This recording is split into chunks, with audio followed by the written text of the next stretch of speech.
Debout face à la mer, Hark Olufs contemple l'immensité. Il rêve de longs voyages et de terres lointaines, de devenir capitaine comme son père. À 12 ans, il va débuter comme mousse sur le navire paternel.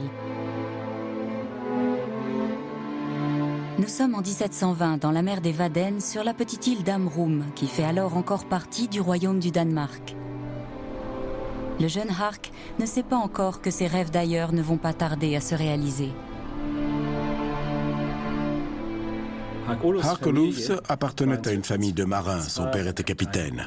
Dans son entourage proche, tout le monde travaillait dans la marine.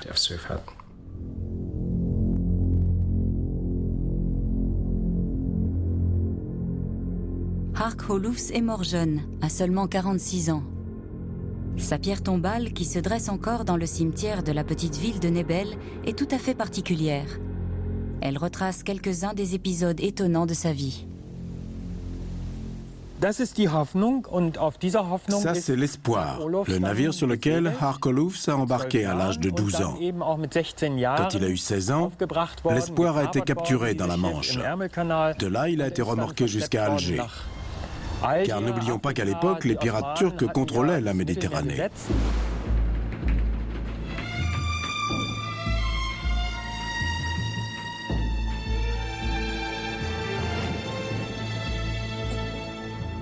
En 1724, Hark navigue sur le bâtiment de son père. Le navire, parti de Nantes, fait route vers Hambourg lorsqu'il est arraisonné par des pirates au large de l'archipel des Sorlingues.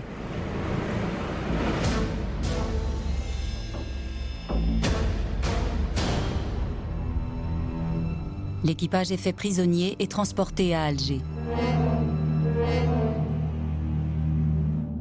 Hark et ses compagnons d'infortune partagent le sort de près d'1 million d'Européens qui ont fini comme esclaves en Afrique du Nord entre les années 1500 et 1830.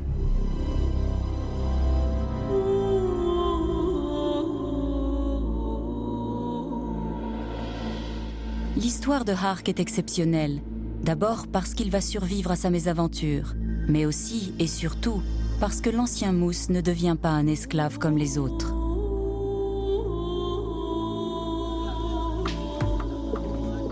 Je fus vendu à Alger pour 1000 pièces de la monnaie locale, l'équivalent de 500 riksdal. Le lendemain, mon acheteur me vendit à un autre homme et empocha 100 pièces de bénéfice. Je restais 2 semaines chez mon nouveau maître. Je travaillais au jardin à récolter des feuilles de mûrier pour nourrir les vers à soie. J'étais aussi chargé de la corvée d'eau et du ménage de la maisonnée.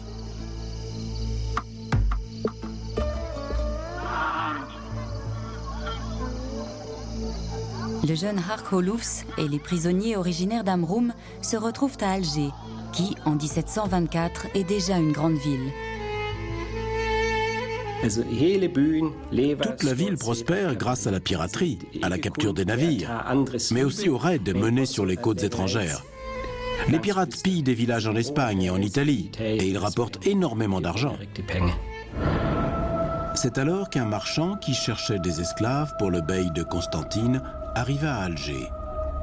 Dès qu'il me vit, il voulut m'acheter.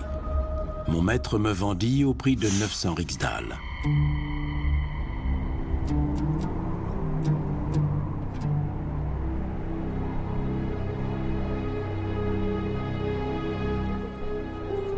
Je partis donc pour Constantine, où mon nouveau maître, le bey Hassem, exerçait le pouvoir d'un petit roi. Lorsque j'entrai à son service, c'était déjà un vieillard vénérable. D'une nature fantasque et chaleureuse, il était rompu à l'art de la guerre. Le bey a 2 épouses. 40 serviteurs sont à leur service, dont 4 eunuques qui sont les valets de chambre de ces dames. Le bey lui-même possédait entre 30 et 40 valets, dont la moitié sont des renégats. Je devins l'un d'entre eux. La principale menace vient du Maroc, d'Algérie, de Tunis et de Tripoli, qui forment alors la côte des Barbaresques. C'est de là que les pirates, soutenus par ces États, lancent leurs attaques contre les navires marchands européens.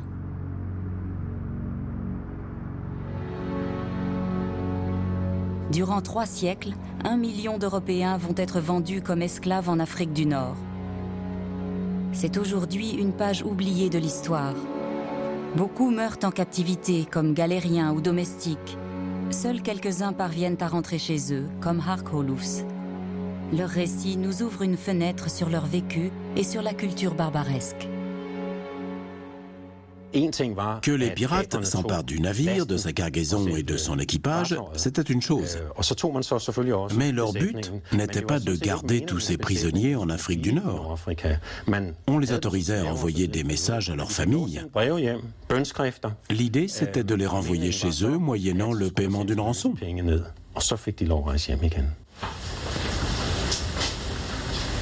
Dans toute l'Europe, on trouve dans les archives des registres et des lettres qui décrivent les tâches dévolues aux esclaves.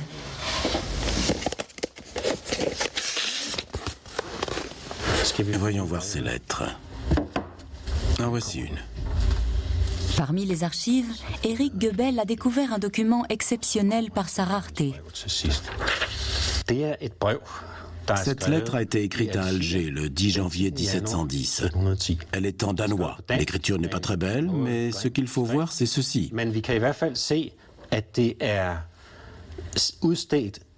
Cette lettre est pour mon père, Jens Hansen, capitaine à Røn, sur l'île de Bornholm.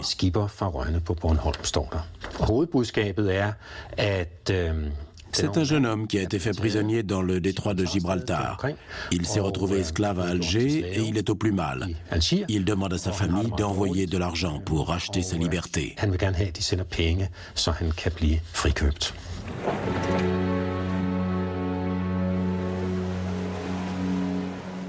Parmi ces esclaves blancs, entre 4 et 5 000 sont scandinaves. Ce sont surtout des marins. En mars 1747, le Fru Alida quitte Bergen avec une cargaison de poissons séchés.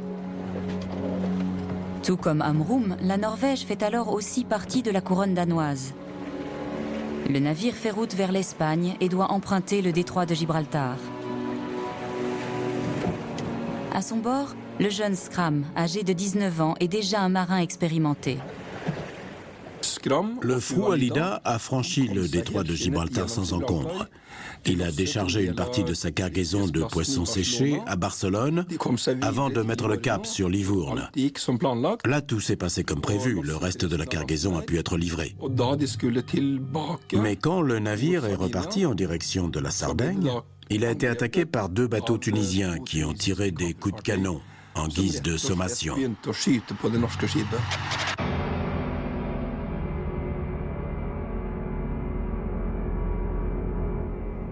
Ils ont tiré une bordée de canons pour nous obliger à mettre en panne et à les attendre, raconte Skram dans son récit.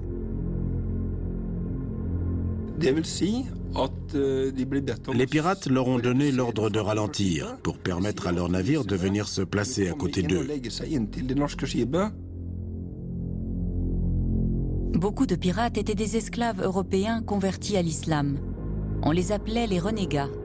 Les marins les craignaient plus que tout car ils étaient connus pour leur sauvagerie. La piraterie sur la côte des Barbaresques n'aurait pas pu exister sans la participation de ces anciens marins européens qui s'étaient convertis à l'islam.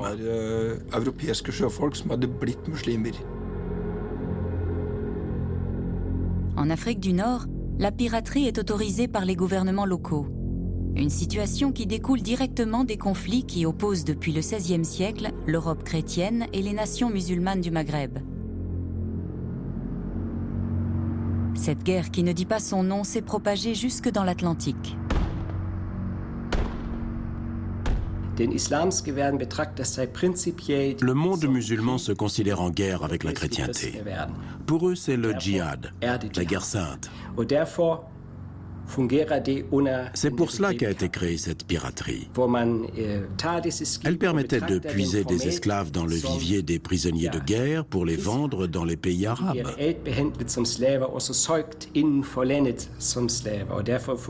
De notre point de vue, ces captifs étaient plus des esclaves que des prisonniers à cause de la façon dont ils étaient traités.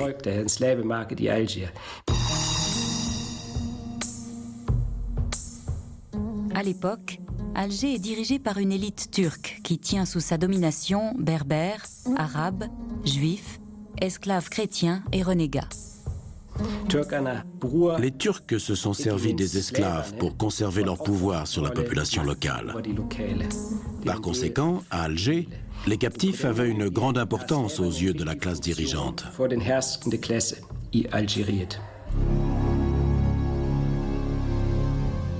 Les esclaves sont exhibés, choisis et vendus au marché.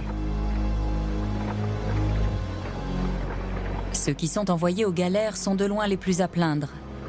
Cela équivaut à une condamnation à mort.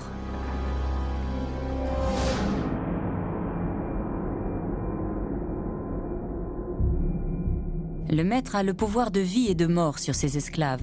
Il peut les punir ou les tuer selon son bon vouloir. Le plus souvent, les châtiments prennent la forme de coups de bâton sur les pieds, mais la flagellation, l'amputation du nez et des oreilles ainsi que les exécutions sont aussi pratiques courantes. Mais avant tout, l'esclave est utilisé pour sa force de travail. Un esclave peut être amené à travailler dans les carrières. Certains sont domestiques et s'occupent de tâches ménagères, ce qui est un statut très bas.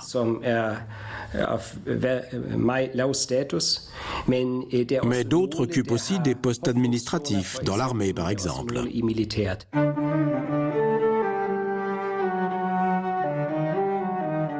Les esclaves chrétiens sont également chargés des métiers proscrits par le Coran. Les maisons closes et les auberges sont tenues par des esclaves, car l'islam interdit ce genre de commerce aux musulmans.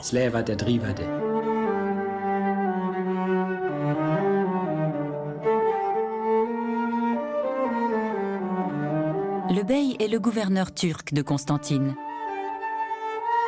C'est aussi le nouveau maître de Hark Holoufs qui l'a choisi pour ses capacités.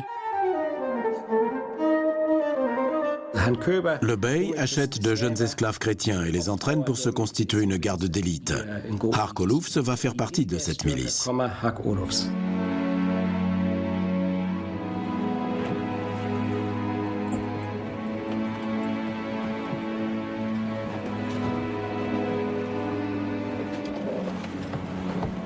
Revenons au Fru Alida qui vient de tomber aux mains des pirates.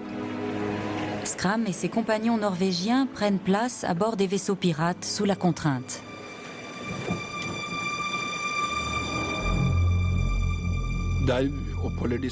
Ils vont passer 5 jours à bord. Ce qui se produit à ce moment-là est assez surprenant.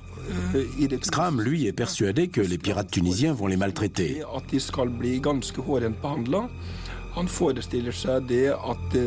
Il s'attend à ce que ses compagnons et lui soient battus. Mais, comme il l'écrit plus tard, ils sont traités par des musulmans bien intentionnés à leur égard et modérés dans leurs actes.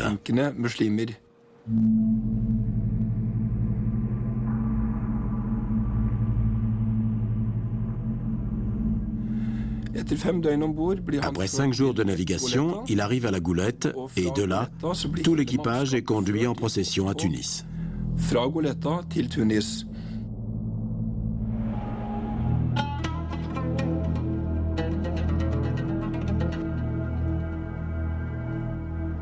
À l'époque, Tunis est un marché aux esclaves plus petit qu'Alger. On y trouve malgré tout des captifs issus de toute l'Europe. Skram et les autres marins sont alignés au marché et vendus. Tunis est alors un État esclavagiste qui vit de la traite. On y vend à la fois des esclaves noirs qui arrivent avec les caravanes du Sahara et des chrétiens.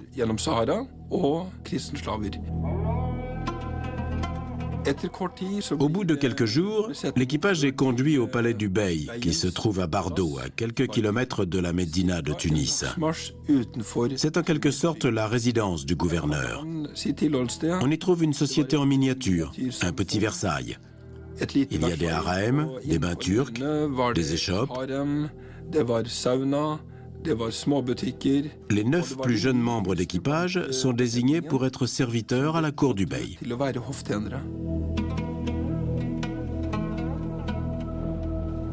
Aujourd'hui, le palais du Bardo jouxte la capitale tunisienne. La moitié du bâtiment a été convertie en musée, tandis que l'autre accueille le Parlement tunisien. Sadek Boubaker a enquêté sur le sort des esclaves à Tunis. Au Bardo, il y avait une chapelle pour les captifs qui vivaient au Bardo.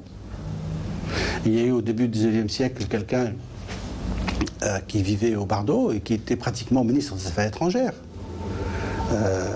Oui, Dubaï. Les autres ont été envoyés à Tunis pour y travailler. Ils étaient logés dans des quartiers spéciaux avec des captifs d'autres nationalités. Ils étaient employés à la construction des remparts et devaient charrier des pierres. Leur travail était bien plus pénible. Physiquement, c'était très dur. Ils n'étaient pas habitués au climat, à la chaleur, aux maladies.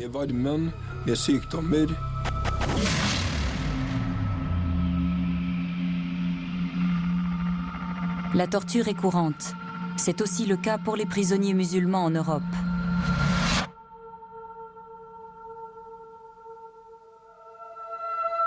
La violence fait partie de l'époque. L'humanisme reste encore à être inventé.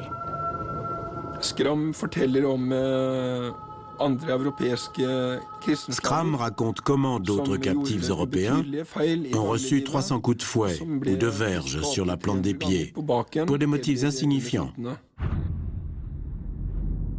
Toute tentative de fuite était punie de mort. Beaucoup d'esclaves ont terriblement souffert.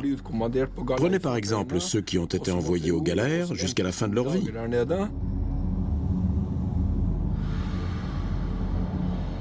Les traces de la présence d'esclaves blancs en Afrique du Nord sont peu nombreuses. Il est très difficile de pouvoir suivre leur itinéraire. Parce que, à partir du moment où ils prennent un nom musulman ou arabe, au bout de quelques générations, ils disparaissent dans la société. On peut repérer d'autres traces par les noms. Par exemple, Zgolli. Zgolli qui veut dire sicilien. Ou bien Ferrare, le Ferrare de Ferrare. Ou Napolitan, de napolitain. Ou les Sancho, l'espagnol. D'autres noms comme ça qui restent, mais ils restent surtout dans les régions où il y avait soit des bagnes, des endroits où on mettait les captifs, comme par exemple à Portofarina. Jusqu'à aujourd'hui, beaucoup de familles portent des noms qui sont d'origine évidente européenne.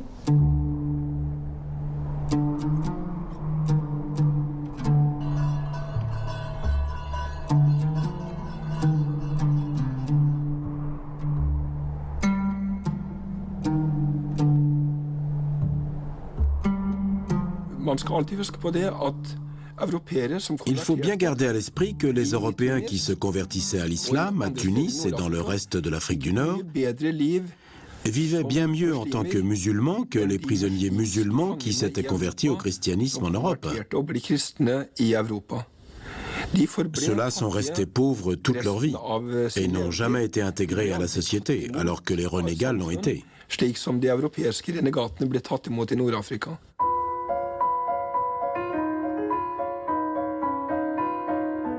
Hark Holufs débute comme valet. Mais le jeune Danois apprend vite. Bientôt, il parle le turc, l'arabe et la lingua franca, qui mélange des langues parlées tout autour du bassin méditerranéen. Au bout de 3 ans et demi, il est promu au rang de trésorier et reçoit un lopin de terre, des chameaux, des moutons et même des serviteurs, et ceci en dépit de son statut d'esclave. Hark Holufs est aussi chargé des basses œuvres du bey.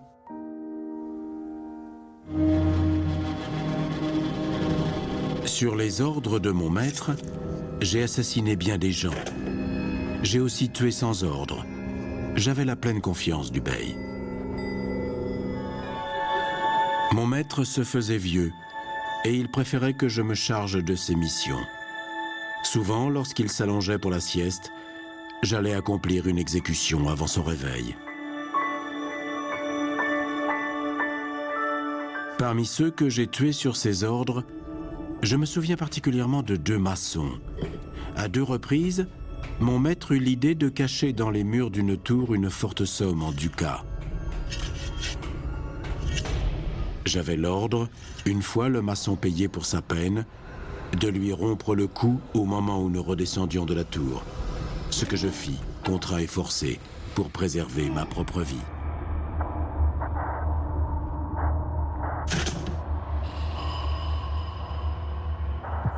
Mon maître avait deux raisons d'agir ainsi. D'abord, il voulait être sûr que l'emplacement du trésor resterait secret. Ensuite, les Turcs croyaient que l'esprit de l'homme assassiné gardait les lieux, empêchant quiconque, à part son propriétaire, de mettre la main sur le trésor.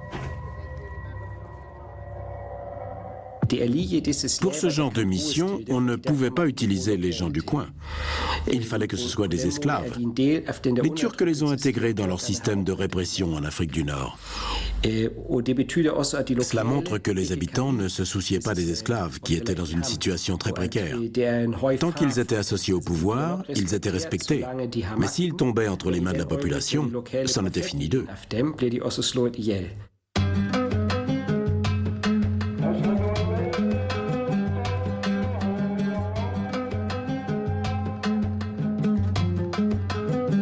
En 1732, Hark Holoufs accompagne le bey lors du pèlerinage à la Mecque. Le voyage dure 13 mois. 6000 personnes composent la caravane.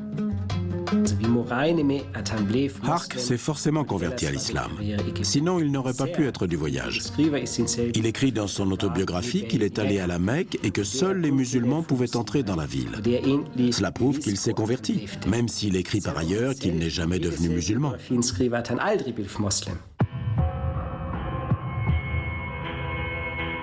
1732 est aussi l'année où Hark Holoufs est promu Aga Eteira, autrement dit, commandant de la cavalerie. Il a atteint le sommet de l'échelle sociale pour un esclave. Je pris part un jour à une bataille. L'ennemi opta pour la fuite. Alors que ma troupe poursuivait les fuyards dans un défilé, elle fut prise dans une embuscade. Beaucoup des nôtres tombèrent sous les balles. Mon cheval fut tué sous moi et je fus fait prisonnier. L'un de mes serviteurs, auquel j'étais très attaché, fut poignardé à mort sous mes yeux. Alors que je nous croyais perdus, l'ennemi décida d'épargner 15 d'entre nous, dont moi, dans l'espoir d'obtenir une rançon.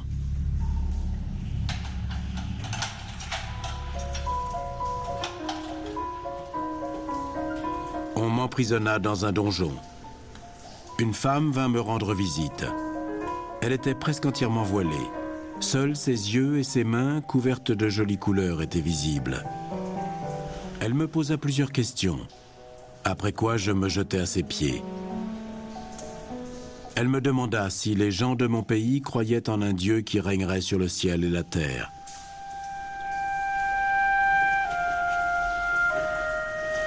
Je découvris bientôt que ce n'était pas uniquement la religion chrétienne qui l'intéressait.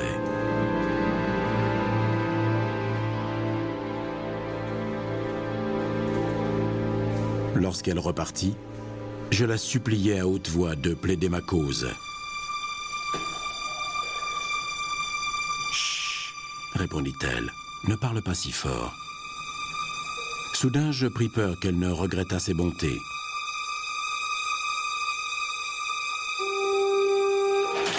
Mais quelques heures plus tard, un forgeron vint défaire mes entraves.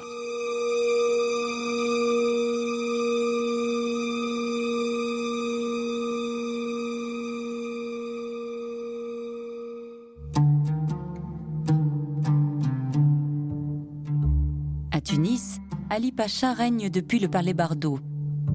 C'est ici que Skram, le marin norvégien, entre au service de son fils. Ali avait de nombreuses épouses et des maîtresses, mais il ne s'intéressait pas à l'une d'entre elles, qui du coup a pris un esclave chrétien comme amant.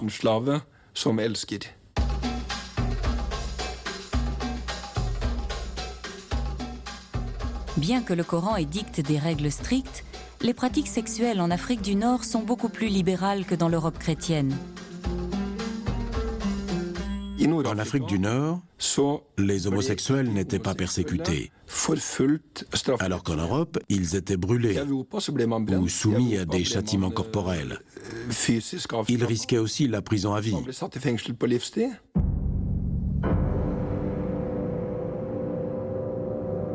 Pour la plupart des esclaves de la côte des Barbaresques, la vie est un enfer. Seule une poignée d'entre eux parvient à rentrer dans son pays. Pour Scram, en revanche, les choses sont bien différentes, car il est serviteur royal. Malgré sa capture en Méditerranée et malgré son statut d'esclave, la vie à Tunis était un paradis pour lui. Dans son récit, il écrit « Il ne me manquait rien à part ma liberté ». L'avantage, c'est qu'il entre au service du prince à Tunis, qui est d'une nature clémente. Des négociations s'engagent entre le royaume du Danemark et les autorités de Tunis pour la libération des marins norvégiens. À un moment, le prince exige 2 chevaux et des haches en échange de la liberté de Scram.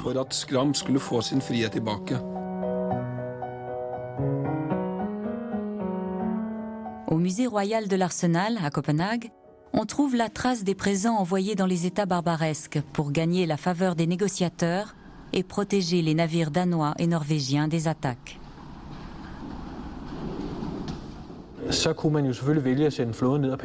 Bien sûr, le gouvernement danois aurait pu envoyer une flotte pour patrouiller, mais ce n'était pas possible. À la place, ils ont tenté d'obtenir un accord avec les États de la côte des Barbaresques. En gros, il s'agissait d'acheter la tranquillité des navires de la couronne. Ils ont donc envoyé des cadeaux, des présents, comme ils disaient, à l'attention des dirigeants. Des cadeaux au prince, mais aussi du matériel, comme des armes ou des cordages qui faisaient défaut à ces pays.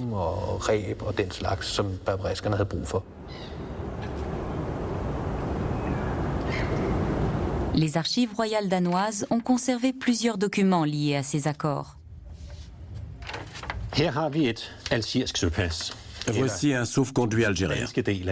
Nous n'avons que la partie danoise. Comme vous le voyez, il en manque une partie. C'est un document que le capitaine danois emportait avec lui. Ce sauf-conduit date de 1838. On est déjà quasiment à la fin de l'existence de ce système. Le vaisseau concerné est le Magdalene, immatriculé à Copenhague. Il a effectué un voyage depuis la capitale. Son capitaine était Jacob Ebert et il devait emprunter le détroit de Gibraltar.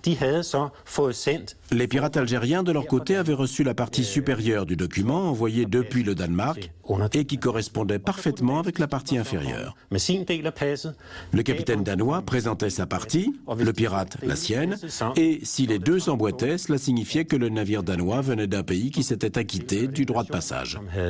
Le roi avait payé, donc le bateau pouvait naviguer librement.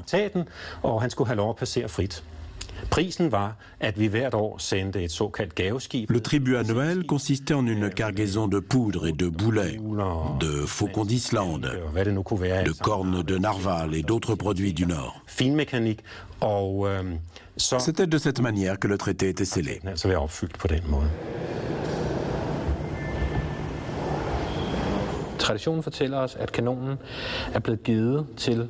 On raconte que ce canon a été offert à un prince barbaresque qui l'a par la suite renvoyé au roi du Danemark. Apparemment, avant de l'offrir, les Danois ont transformé le monogramme de Christian VI en un croissant de lune.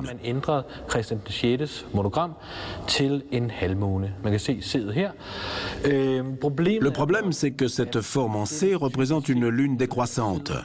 Or, la tradition veut que la puissance de l'islam soit symbolisée par une lune croissante. Le dernier quartier de la Lune, c'est l'image d'un islam sur le déclin. Ce n'est pas un symbole très indiqué quand on offre un canon à un prince.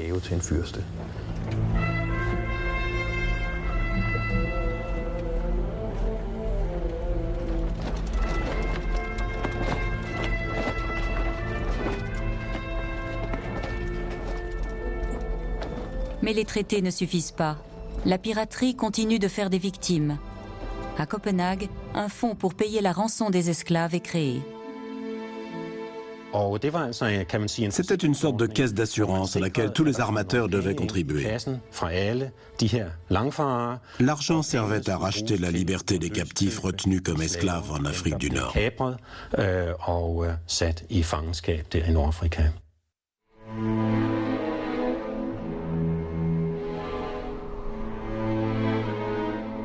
Bien loin des rivages de la Méditerranée, sur la petite île d'Amrum, Oluf Jensen, le père de Hark, tente pendant 10 longues années de réunir la rançon de son fils.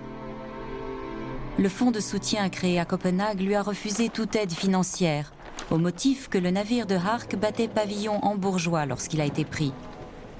En plus de ses économies, Oluf Jensen doit emprunter 800 marks. Il envoie l'argent de la rançon en Algérie pour racheter la liberté de son fils. Mais c'est un autre homme qui est libéré, car il porte le même nom. Alors, quand le père se rend à Hambourg, c'est pour rencontrer un inconnu, qui est bien sûr ravi que quelqu'un ait payé sa rançon. Cette confusion sur le nom des prisonniers empêche Hark Olufs de dire adieu à Constantine.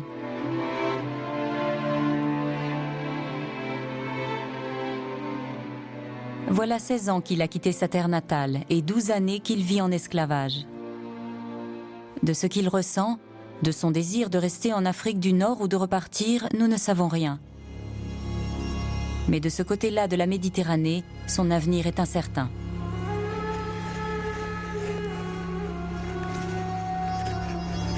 Lorsque mon maître atteignit 95 ans, sa santé déclina.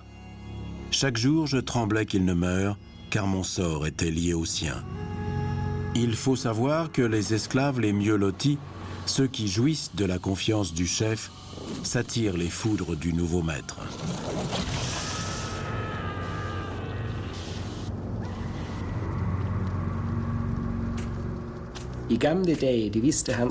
À l'époque, il était tout à fait courant, lorsqu'un bey était remplacé, et cela arrivait souvent, que tout son entourage militaire et administratif soit purement et simplement éliminé, parce que le nouveau dirigeant n'avait plus besoin d'eux.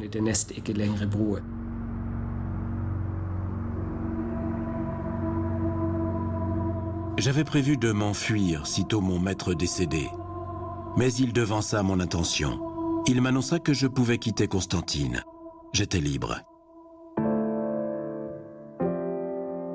Avant de partir, j'allais le voir, je l'embrassai et lui dis « Effendi, je vous remercie pour le pain et le sel que vous m'avez donnés au cours de ces 12 années. Je vous supplie de me pardonner les erreurs que j'ai commises. » Mon maître me répondit « Je vous remercie, capitaine, pour vos services. Et si je vous ai offensé, je vous demande pardon. » Je tombai à ses genoux. Mais le vieil homme me releva. Les larmes inondaient son visage. Il mit sa main sur ma tête et dit « Que Dieu t'accompagne. Garde-toi des boissons fortes, des femmes et des juifs d'Alger. Qu'ils ne te soutirent pas tout ton argent. » Hark rentre chez lui au terme d'un voyage long et difficile. Il passe par Marseille, Lyon, Paris et Hambourg. Enfin, en 1736, Hark retrouve son île natale. Le piétisme luthérien s'est développé au Danemark, ainsi que la pratique de la confirmation. Lorsqu'il a quitté Amrum, il n'avait pas accompli sa confirmation. Ça n'existait pas. Mais là, pour la première fois sur l'île, une confirmation va être célébrée pour réintégrer Hark Olufs dans la communauté chrétienne. En parallèle, il doit verser une forte somme à l'Église pour les réparations des lieux consacrés et le denier du culte. À la différence de Hark Olufs, dont la famille a réuni l'argent de la rançon au prix d'énormes sacrifices, le marin Skram est libéré au bout de 3 ans de captivité grâce au fonds danois d'aide aux captifs. Le jeune Norvégien avait pris la mer depuis le port de Bergen, qui appartenait alors à la couronne danoise. Au terme de longues négociations, le fonds danois d'aide aux esclaves, créé à Copenhague, a réussi à faire libérer l'équipage du Fru Alida. Le fonds a envoyé de l'argent depuis la capitale danoise à Tunis via des intermédiaires basés en Europe et il a été remis à la famille royale tunisienne. 1750, Scram embarque à la Goulette, le port où il était arrivé les fers aux pieds. Depuis Livourne, il entame un périple jusqu'à Amsterdam, à pied. De là, il prend un navire pour Copenhague.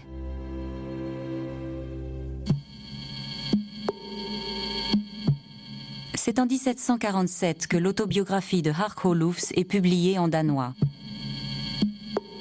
L'ouvrage connaît immédiatement le succès. Il est traduit en allemand. Son autobiographie a intégré le patrimoine chrétien. Elle était citée pendant les homélies, car après tout, voilà l'histoire d'un homme qui a connu l'esclavage, mais qui n'a jamais oublié sa foi. C'était tout à fait ce que l'Église recherchait.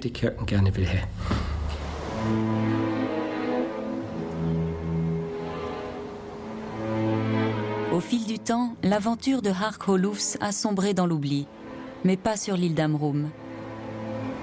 Ici, l'enfant du pays reste un personnage mythique.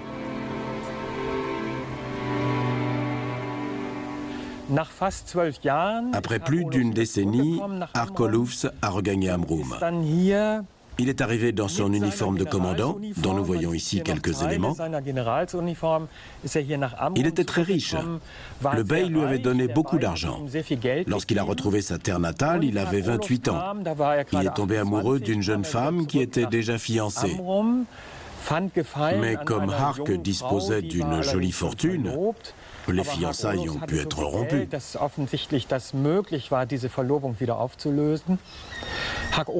Le roi du Danemark lui a offert un poste, mais cela l'obligeait à déménager à Copenhague.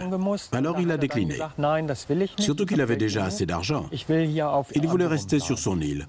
Il est devenu receveur d'épaves, mais ce n'était pas l'idéal, parce que les habitants d'Amrum trouvaient toujours les débris avant. Hark Olufsen n'a pas fait de vieux os. À 46 ans, il est mort brutalement. Il avait 5 enfants. Toute sa famille était à l'église. Et quand ils sont rentrés, il était mort.